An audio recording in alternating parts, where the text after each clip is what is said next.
Praise the Lord. May 30వ తేదీ 2025. ఈరోజు దేవుని వాగ్దానము. నేను కార్యము చేయగా త్రిప్పివేయవాడెవడు?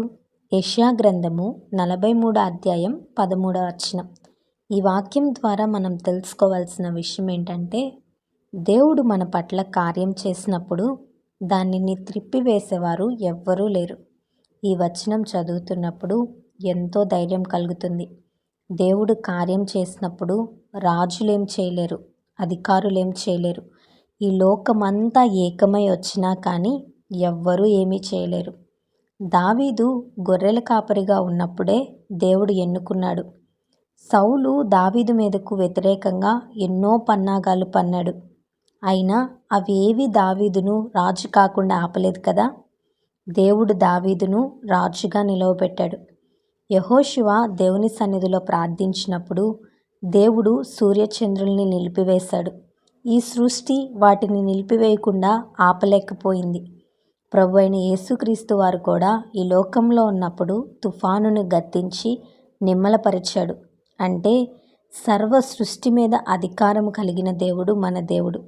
సృష్టిని శాసించగలిగిన దేవుడు. దేవుడు ఆజ్ఞాపించగా ఎవ్వరూ ఆ మాటను మార్చలేరు.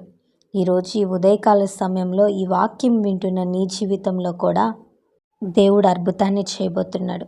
నిన్ను దీవించబోతున్నాడు. నీ కుటుంబాన్ని ఆశీర్వదించబోతున్నాడు. నీకున్న రోగాన్ని నయం చేయబోతున్నాడు. నీ హృదయ వేదనను తీర్చబోతున్నాడు.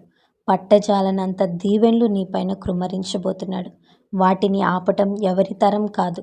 నీవు నీతిగా న్యాయంగా జీవిస్తున్నప్పటికీ నీ బంధువులు, నీ స్నేహితులు సౌలు వలె నీ మీదకు వస్తున్నారా? నీకు వ్యతిరేకంగా మాట్లాడుతున్నారా?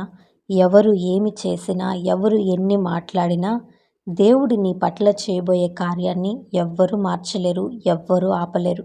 ఎవరో వ్యతిరేకంగా ఉన్నారని, ఎవరో నిందిస్తున్నారని, ఎవరో దూషిస్తున్నారని నీ నీతిని విడిచిపెట్టద్దు. దేవుని సన్నిధిని మర్చిపోవద్దు. నీ పరిశుద్ధతను విడిచిపెట్టకు.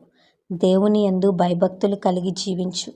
దేవుడు నీ పట్ల తప్పకుండా కార్యం చేస్తాడు. ఆ కార్యాన్ని ఎవ్వరూ ఆపలేరు. ఈ వాగ్దానం దేవుడు మనందరి జీవితంలో నెరవేర్చునుగాక. ఆమెన్. ఈ వీడియో మీకు దీవెనకరంగా, ఆశీర్వాదకరంగా అనిపించినట్లయితే లైక్ చేయండి, షేర్ చేయండి, కామెంట్ చేయండి, సబ్స్క్రైబ్ చేసుకోండి. మీ ప్రార్థన అవసరతలను మాకు కామెంట్ రూపంలో తెలపండి. మీ కొరకు తప్పక ప్రార్థిస్తాం. God bless you.